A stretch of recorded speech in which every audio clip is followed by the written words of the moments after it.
Welcome to a Happy Talks episode. I'm Nilüfer and I'm here with Björn from our customer success team. Hey. Welcome. Today we will talk a little bit about survey fatigue.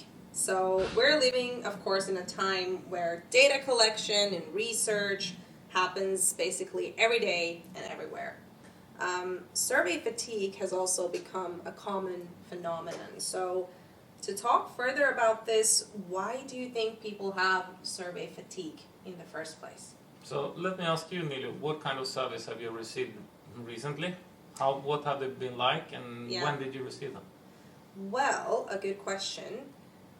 Usually you always get some kind of, survey after you've been somewhere, but, most of the time it comes maybe hours later via text message, and the moment has passed in a sense. But also you might get an email survey, and sometimes I don't even notice that I've received an email until maybe weeks later, to be honest. And of course I don't answer at that point anymore. So maybe we should talk about what Happy or Not does to combat this problem.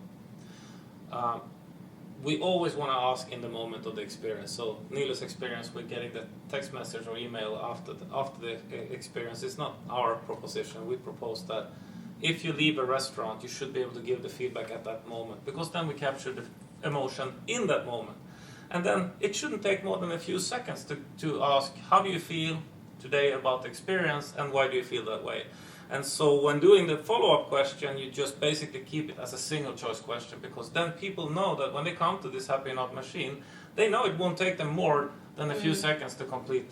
And even the follow-up questions and possible open comments or leaving contact information or what have you, will all make that optional, and we're mindfully helping our clients to select the right setup with the response rates in mind. And so, as an example, with a recent client that I had a review with last week, they have 15 locations, restaurants, and they were able to get between 65 and 92% follow-up response rate for the second question. Wow. And on average, it's like 2 out of 3 people did express why they felt a certain way. And then they get a fair amount of open comments as well, but only for those who are very strongly feeling that they need to share something about their experience. So that's how you keep it super simple, and you don't overwhelm people, and then also you get the timestamp so that you can actually measure when an emotion happened, when somebody felt good or bad. Yeah. So what if the feedback giver is already in a very bad mood before giving feedback? Do you think that the instant survey can somehow help the situation? What do you think? Yes, it can. And of course, we want to know that if we are measuring it in the moment. But think about it now. If you receive an SMS or a text message, let's say a few hours after an experience, and then you're in a really bad mood. You might not have been in a bad mood during the experience, but now you are. That will color your feedback at that moment if you choose to response. And so, again, we want to know if somebody feels bad, but only if it's in the moment, and if we are a part of the reason why they're feeling bad.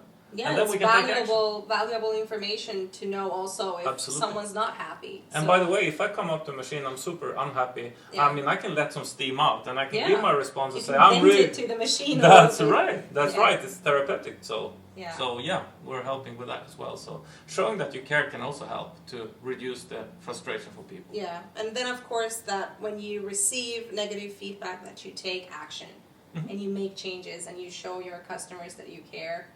You can do that with Happy or Not solution and all the data that you get. So that's it. Yeah. Whether it's online or in person, keep it simple.